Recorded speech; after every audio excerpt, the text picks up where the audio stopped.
அதாவது ரிவ்யூ பண்ணி பண்ணி எனக்கு வந்து இதாயி போச்சு சொன்னா. எத்தனை தடவை? ஒரு தடவை ரெண்டு தடவைனா பரவாயில்ல.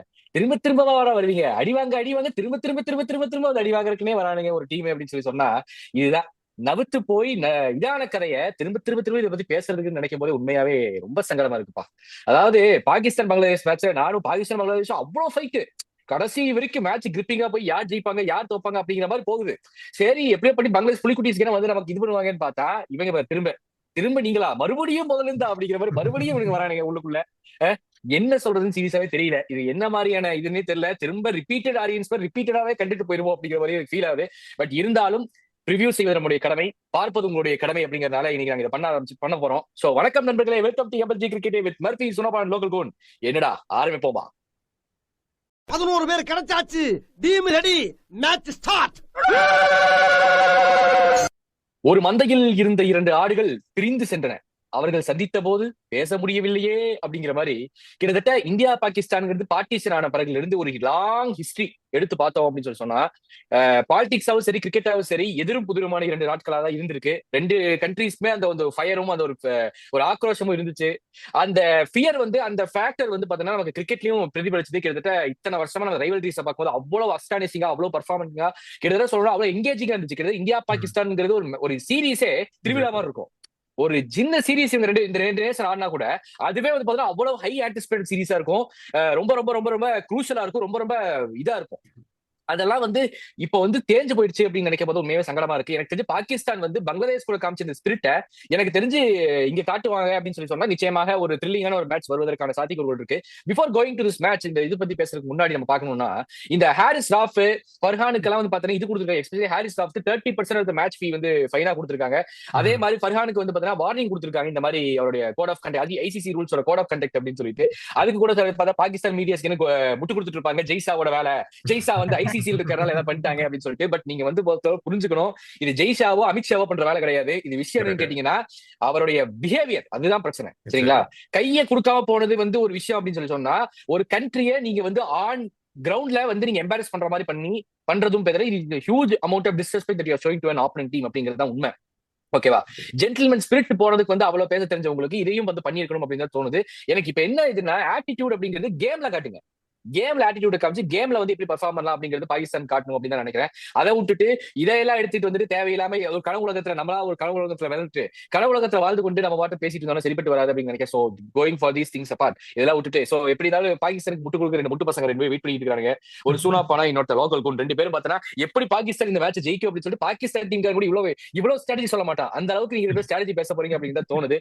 பட் இருந்தாலும் உங்களுக்கு ஆரம்பிக்கிறதுக்கு முன்னாடியே நீங்க இப்படி சிவிகிற கடவுளை கூட எதிர்பார்க்கல அப்படிங்கிற மாதிரி பாகிஸ்தான் திரும்ப ஃபைனல்ஸ் வந்துச்சு அப்படிங்கிறது எனக்கு கிட்டத்தட்ட இது பண்ணல. ஆனா பாத்தீங்கன்னா ஏசியா கப்ல ஃபர்ஸ்ட் டைம் இந்த history of Asia cup India Pakistan finals ஆடுறாங்க அப்படிங்கிறப்போ கிட்டத்தட்ட ஒரு மோஸ்ட் ஹை ஆன்டிசிபேட்டட் மேட்சா தான் இருக்கும் நான் நம்புறேன். அட்லீஸ்ட் இந்த ரெண்டு மேட்ச் போன மாதிரி போகாம இந்த மேட்ச் ஒரு ஃபைனல் மேட்ச் மாதிரி இருந்து இதுவாச்சும் கண்டிப்பா ஏசியா கப்புக்கு ஒரு ஏதாச்சும் ஒரு முடியும் போதாச்சும் ஏதாச்சும் ஒரு மொமெண்டத்தோட போகும் அப்படிங்கிற மாதிரியான ஒரு நம்பிக்கையோட நான் வந்து இதை ஸ்டார்ட் பண்ண போறேன். சொல்லு, இவன் வேற பாகிஸ்தான் சொல்லிக்கிட்டு இருந்தா சொன்ன மாதிரியே வந்துருச்சு. எனக்கு வந்து திரும்பவும் மறுபடியுமா அப்படின்னு சொல்லிட்டு ஃபீல் ஆகுற மாதிரி இருக்கும். உண்மையாவே நீ சொல்லு, எப்படி நீ எப்படி சொல்ல போறதில்ல, நீ ஏதாச்சும் வச்சிருப்ப, ஏதாவது முட்டு ரெடி பண்ணி வச்சிருப்ப, எல்லா முட்டையும் இறக்கி விடுப்பா. அப்புறம் நீ சொல்லு. ஓகே ஓகே ம், ஓகே மர்ஃபி, நீ சொன்ன மாதிரி ஆஃப்டர் 41 இயர்ஸ்க்கு அப்புறம் ஏசியா கப்ல ம், இந்தியா பாகிஸ்தான் ம், ஃபைனல்ஸ் வந்திருக்கு. ம், ஓகே, ம், ம், அது ம், கிளாஸ். நான் முன்னாடியே நான் சொல்லிட்டு இருக்கேன், எப்படியோ பாகிஸ்தான் தான் வருவாங்க ஃபைனல்ஸ் நான் சொல்லிட்டு ம், இருக்கேன். ம். லோக்கல் கோட் தான் டேய் அப்படி டேய் டேய் டேய் டேய் டேய் டேய், ஜஸ்ட் மிஸ் இங்க பாரு. ஸ்கோரே ஜஸ்ட் அடிக்கல, மிஸ் ஜஸ்ட் மிஸ் சரியா? கொஞ்சம் உருப்படியான ஆபரேட்டர் தான் பொழந்திருப்பானுங்க வச்சு. கொஞ்சம் ஏதோ ரோசாப்பூர் வரைக்கும் கொஞ்சம் மிஸ் ஆயிடுச்சு, அவ்வளவுதான். கொஞ்சம் நூலிலையில் தப்பி விட்டார் அப்படிங்கிற மாதிரிதான் அதெல்லாம் இது அதெல்லாம் இருக்கு. இதுல கில்லி படத்துல பிரகாஷ் சொல்ற மாதிரி, பிரகாஷ் ராஜ் சொல்ற மாதிரி அதெல்லாம் நீ சொல்லக்கூடாது. நீ ஏன் சொல்ற? வந்தமா இல்லையா நான் கேக்குறேன். ஃபைனல்ஸ் அவ்வளவு மேட்ரு. கரெக்ட் டிசர்விங் சொல்லுவா. ஃபைனல்ஸ் வந்துட்டாங்க. அப்பதான் மர்ஃபி கொஞ்சம் ஃபைனல்ஸ் பாக்குற மாதிரி இருக்கு. பங்களாதேஷ் வந்து ஒன் சைடடா போயிருக்கும்டா மோஸ்ட்லி. பாகிஸ்தான் வந்து இப்ப டபுள் சைடடா இருக்கும். கண்டிப்பா. ஆமா, பாகிஸ்தான் இப்போ ஜோஷா வருவாங்க. இன்னைக்கு அப்படியே ஃபைனல்ஸ் அடிச்சு கப்பு ஜெயிக்கணும்னு வருவாங்க பாகிஸ்தான், கப் தெரியுமா? ஜெயிச்சு இஸ்லாமாபாத் போய் சொல்லு அப்புறம். சீரியஸ்லி அவனுக்கு விட மாட்டாங்க. சீரியஸ்லி. இப்போ மீடியா பாத்தியா, பாகிஸ்தான் மீடியா எல்லாம் பாத்தியா ஸ்டெச் பண்ண ம் ஆரம்பிச்சிட்டாங்க ம் சோசியல் மீடியால. என்னன்னு. ஜெயிச்சிட்டாங்க, மூணாவது மேட்ச் ம் ஜெயிக்க மாட்டாங்க, அது ஃபைனல் பிரஷர் இருக்கு, இந்தியாக்கு தான் பிரஷர், அப்படி இப்படின்னு போட்டு போட்டு தாக்கிட்டு இருக்காங்க இந்தியாவை. சோ ஆமா ஆமா. நான் பாகிஸ்தான் ஜெயிக்கும் சொல்ல வரல. இதை வச்சு நீங்க நான் பாகிஸ்தான் சப்போர்ட்டர் பாகிஸ்தான் ஜெயிக்கும். நீ இல்ல அதாவது சிடி இங்க பாரு, நல்லா ஒண்ணு புரிஞ்சுக்கோ. நம்ம சேனலோட இது என்னன்னு பார்த்தோம்னா, நம்ம இந்தியா பாகிஸ்தான் பிரிச்செல்லாம் பாக்குறது கிடையாது. Correct. பாகிஸ்தான் சப்போர்ட்னால பாகிஸ்தான் சப்போர்ட் நாங்க பிராங்கா சொல்லுவோம். சுனாப்பானா பாகிஸ்தான் சப்போர்ட் தான், அது எந்த ஆ? சந்தேகமும் கிடையாது. அதுல வந்து எந்த மாற்று கருத்துக்களும் இருக்க போவது கிடையாது. நம்மளுடைய வியூவர்ஸ் எல்லாருக்குமே தெரியும் நீ வந்து பாகிஸ்தான் சப்போர்ட் தான். அதனால வந்து நம்ம வந்து கிரிக்கெட்டை பேச வந்திருக்கோமே தவிர it is not about nation or anything else. Cricket first, அதனால நம்ம கிரிக்கெட்டை பத்தி தான் பேசுவோம். சோ ஒன்னும் பிரச்சனை இல்லை. நீ சொல்லு சொல்லு. நீ சொல்ற அளவுக்கு பாய்சன் மொக்க டீம் இல்ல மாதிரி உண்மையை சொல்ல. ஏன்னா சயின்ஸ் ஆஃப் கடைசி 2 கேமா பாத்தீல, நல்லா கொஞ்சம் ரிதம் பண்ண ஃபர்ஸ்ட் ஓவர்ல விக்கெட் எடுக்க ஆரம்பிச்சிட்டாரு.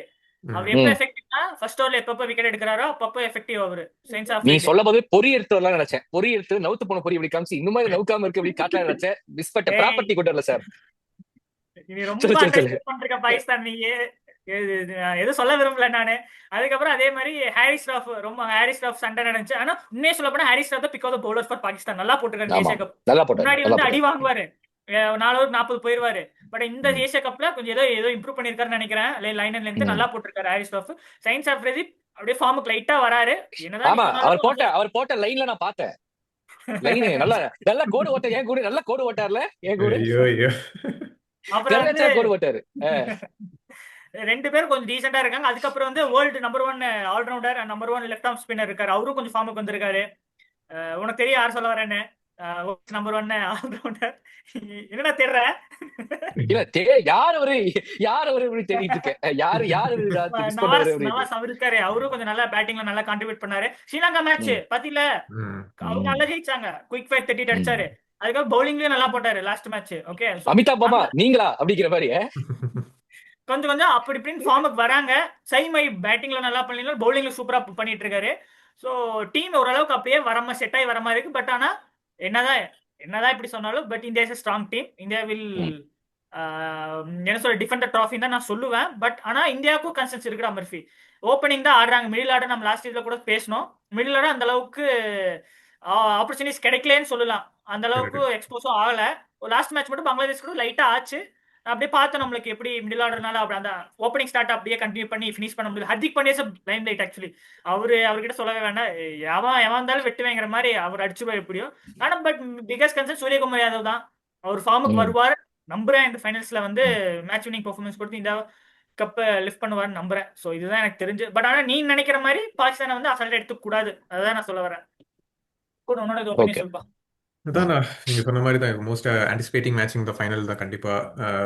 2 டீமும் மோரலஸ் இந்த அளவுக்கு நம்ம ஹிஸ்ட்ரி வச்சிருக்கோம் இந்த இந்தியா பாகிஸ்தான்ல. ஒரு ஃபைனல்ஸ் பார்க்கும்போது இன்னொரு வியூவர்ஸ்க்கும் சரி நமக்கும் சரி அது ஒரு ரொம்ப இன்ட்ரெஸ்டா இருக்கும் எப்படி மேட்சஸ் இப்படி போகும்.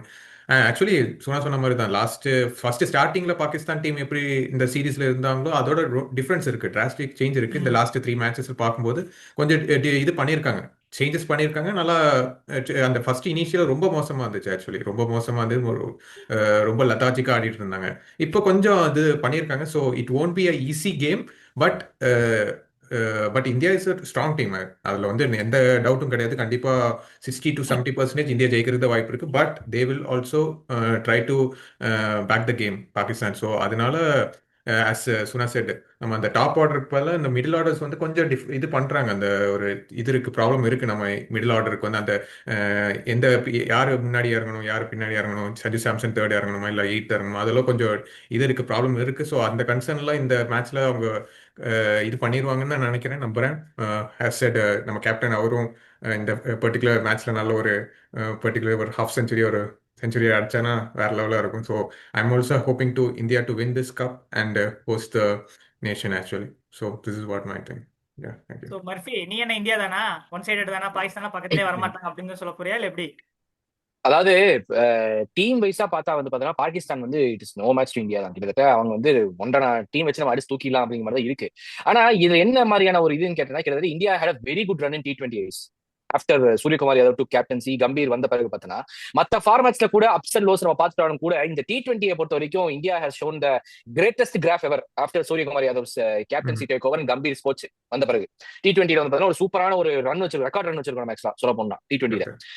இப்போ வந்து என்ன பிரச்சனை அப்படின்னு சொல்லி கேட்டேன்னா இந்த மிடில் ஆர்டர் எக்ஸ்போஷன் நீங்க சொல்றது நான் சார் அக்செப்ட் பண்ணிக்கிறேன். ஏன்னா வந்து மிடில் ஆர்டர் வந்து என்ன பிரச்சனை கேட்டேன்னா அவங்க பிளேயிங்ல பிரச்சனை கிடையாது, இவங்களுடைய மேபி அந்த ஆர்டர்ல வந்து பிரச்சனை ஆகுதா அப்படிங்கிறது தெரியல. அது மட்டும் தான் கொஞ்சம் இதா இருக்கு.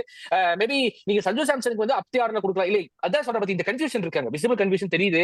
இல்ல வந்து டீம் வந்து மேபி அவங்களுக்கு ஏதாச்சும் ஒரு பிளான்ஸ் இருக்கா அதுல வந்து இது பண்றதுக்கு அப்படிங்கிற மாதிரியான சில இதை வந்து ஒர்க் அவுட் பண்ணா. அதே மாதிரி இந்தியாவோட bowling is very very good, for good, நல்லா இருக்கு. எஸ்பெஷலி ஸ்பின் ட்ரீ வந்து பக்காவா பண்றாங்க. அவங்களுடைய ஜாபை வந்து சூப்பரா ரெஸ்பான்சிபிளா பண்ணிட்டு இருக்காங்க அப்படிங்கிறதும் இங்க வந்து நம்மளுடைய முக்கியமான ஃபேக்டரா பார்க்கப்பட வேண்டியது. இதுல என்னன்னா அபிஷேக் சர்மாவோட பர்ஃபார்மன்ஸ் வந்து உண்மையாவே ஸ்டாண்ட் அவுட் பர்ஃபார்மன்ஸ், உண்மையாவே மனுஷன் வந்து கொடுத்துறாரு உண்மையாவே ஏசியா கப்ப. கிட்டத்தட்ட அது பார்த்தோம்னா இப்போ ஃபைனல்ஸ்லயுமே வந்து பாத்தீங்கன்னா அபிஷேக் சர்மாவோட ஸ்டார்ட் வந்து உண்மையாவே ரொம்ப ரொம்ப க்ரூஷியல் ஃபேக்டர் பிளே பண்ண போது. ஏன்னு கேட்டேன்னா அபிஷேக் சர்மா எவ்வளவு தூரம் இந்த கேமை யூஸ் பண்ணி கொண்டு போறாரோ அந்த அளவுக்கு வந்து பாத்தீங்கன்னா இந்த மிடில் ஆர்டரோட பிரஷரே இருக்காது இந்த மேட்ச்ல. அவர் பார்த்துப்பாரு. கிட்டத்தட்ட மனுஷன் வந்து இந்த இதெல்லாம் பார்க்கவே கிடையாது, அடிச்சு வெளுத்துறாரு. அவர் தான் சொல்ற பத்தியா, கிட்டத்தட்ட Abhishek Sharma is phenomenal batsman. So அவரோட இம்பார்ட்டன்ஸ் வந்து இந்த கேம்ல வந்து ரொம்ப ரொம்ப க்ரூஷியலா இருக்கும். இந்தியா வந்து இந்தியா ஜெயிக்கிறது தான் கிட்டத்தட்ட இட்ஸ் ஆல்மோஸ்ட் கன்ஃபார்ம் அப்படி மாதிரி இருக்கு மேட்ச். இந்த மேட்ச் இந்தியா தோக்கணும் அப்படின்னு சொல்லி சொன்னா, இப்ப சப்போஸ் இந்தியா இந்த மேட்ச் தோக்கணும் என்ன நடக்கும்னு கேட்டா மிடில் ஆர்டர் கொலாப்ஸ் ஏதாச்சும் நடந்து டாப் ஆர்டர் பர்ஃபார்ம் பண்ணாம விட்டு மிடில் ஆர்டர் கொலாப்ஸ் ஆனாலே ஒழிய இந்தியா வந்து இந்த ஏசியா கப் வர்றதுக்கான எந்த சான்ஸுமே கிடையாது. அண்ட் எனக்கு தெரிஞ்சு இன்னும் பாகிஸ்தான் வந்து எனக்கு தெரிஞ்சு பார்த்தீங்கன்னா அக்ரெசிவ்ங்கிறதுல வருவாங்க நினைக்கிறேன். எனக்கு தெரிஞ்சு இவங்க சும்மா வரப்போறது கிடையாது. அவங்க வந்து இந்த வாயில வட சொல்றதுக்குன்னே பிளான் பண்ணிட்டு வர போறாங்க அப்படிங்கிறது எனக்கு தெரிஞ்சு தோணுது. ஃபைனல் மேட்ச் அப்படிங்கிறப்போ இந்தியாவை எவ்வளவு தூரம் ட்ரிகர் அவுட் பண்ணணும் அப்படிங்கிறத யோசிப்பாங்க. எஸ்பெஷலி அபிஷேக் சர்மா, சுப்மன் கில்ல எவ்வளவு தூரம் ட்ரிகர் அவுட் பண்ண முடியும் அப்படிங்கிறத பாப்பாங்கன்னு எனக்கு தோணுது சொன்னா. ஏன்னா வந்து அப்படி ட்ரிகர் பண்ணீங்கன்னா அவரை வந்து ரொம்ப ஃபால்ஸ் ஷாட்ஸ் அடிக்க வச்சு அவுட் பண்ணலாம் அப்படிங்கிற மாதிரியான ஒரு ஸ்ட்ராட்டஜி பாகிஸ்தான் கிட்ட இருக்குமோ, எம்ப்ளாய் பண்ணுவாங்களோ அப்படிங்கிறது எனக்கு தோணுது. அதே மாதிரி இது வந்து இத்தனை மேட்ச் நீங்க ஜெயிச்சிருங்க. சோ இத்தனை மேட்ச் ஜெயிச்சது பிரச்சனை கிடையாது. இந்த ஃபைனல் மேட்ச்ல மட்டும் இந்தியா ஜெயிச்சிருச்சு அப்படின்னு சொல்லி சொன்னா ஒரு நல்ல மொமெண்டமா இருக்கும். வேர்ல்ட் கப் ஸ்டார்ட்டுக்கு ஒரு நல்ல ஒரு மொமெண்டம், நல்ல ஒரு ஸ்டார்ட்டாவும் இருக்கும். அண்ட் பாகிஸ்தான் வந்து நீங்க சொன்னீங்க நல்லா பர்ஃபார்ம் பண்ணாங்க. பாகிஸ்தான் நல்லா பர்ஃபார்ம் பண்றதுல இருந்து யாரும் பேசுறது, அவங்க தேவையான மேட்ச் பர்ஃபார்ம் பண்றது இல்லை. அதான் பாயிண்ட். இப்ப நீங்க பாகிஸ்தான் வந்து பங்களாதேஷ் கூடயோ ஆப்கானிஸ்தான் கூடயோ ஸ்ரீலங்கா கூடயோ பர்ஃபார்ம் பண்றது வச்சு நம்ம பர்ஃபார்மன்ஸ் பண்றாங்கன்னு சொல்லக்கூடாது. ஓகேவா? அவங்க வந்து எந்தெந்த மேட்ச் தேவையோ அங்க பர்ஃபார்ம் பண்ணணும். அதான் இப்ப பிரச்சனை அப்படின்னு நான் நினைக்கிறேன். பட் இருந்தாலுமே கூட வந்து யாருமே நெக்லெக்ட் பண்ண வேண்டாம், கவுண்டர் பண்ண வேண்டாம். எனக்கு தெரிஞ்சு 80-20 இன் ஃபேவர் ஆஃப் இந்தியா தான் நான் சொல்லுவேன். என்னுடைய ப்ரெடிக்ஷன் பாத்தீங்கன்னா இந்தியா தான் ஜெயிக்கும் அப்படின்னு சொல்லுவேன். இதுல வந்து பாத்தீங்கன்னா வளவல குலவலன்னு இதுல ப்ரிவியூல பேசுறதை விட நம்ம இதை முடிச்சுட்டு ரிவ்யூல வந்து நம்ம என்ன நினைச்சுங்கிற பிரேக் அவுட் பண்ணலாம் அப்படின்னு தோணுது. ஏன்னா பிகாஸ் ப்ரிவியூ வந்து கிட்டத்தட்ட பாத்தோம்னா நமக்கு வந்து இது கிட்டத்தட்ட மோரால சேம் ப்ரிவியூ மாதிரி தான் வருது. அப்படிங்கிறனால இதை வந்து நம்ம ரொம்ப போட்டு எக்ஸஸ் ஃபோக்கஸ் கொடுக்கறத விட்டு நம்ம வந்து இந்த ரிவ்யூ எப்படி பண்ண போறோம், இந்தியா வர்சஸ் பாகிஸ்தான் ஃபைனல்ஸ் வந்து அதோட ரிவ்யூ எப்படி பண்ண போறோம் அப்படின்னு தான் பார்க்க போறோம். சோ பாத்தீங்கன்னா அதோட இந்த இதை நம்ம முடிச்சுக்கலாம். சோ தொடர்ந்து எங்க சேனலுக்கு சப்போர்ட் பண்ணுங்க. உங்களுக்கு பிடிச்சதா லைக் பண்ணுங்க, ஷேர் பண்ணுங்க, சப்ஸ்கிரைப் பண்ணுங்க. அதே மாதிரி உங்க ஃப்ரெண்ட்ஸ்க்கு எல்லாருக்கும் ஷேர் பண்ணி விடுங்க. அதே மாதிரி MSG கிரிக்கெட்னு சொல்லிட்டு இன்ஸ்டாகிராம் எங்க பேஜ் இருக்கு, அதையும் ஃபாலோ பண்ணுங்க. கிரிக்கெட்டிங் ஷார்ட்ஸ் அண்ட் ரீல்ஸ் வந்துகிட்டே இருக்கு. சோ இன்னும் கிரிக்கெட்டிங் எக்ஸைட்டிங் கமெண்ட்ஸ் வரணும், வந்துகிட்டு இருக்கு அப்படின்னு சொல்லிட்டு உங்களுடைய வேல்யூபிளான கமெண்ட்ஸ் நீங்க கமெண்ட் பாக்ஸ்ல பதிவு பண்ணுங்க. So thank you so much guys. Cheers, love you and good night.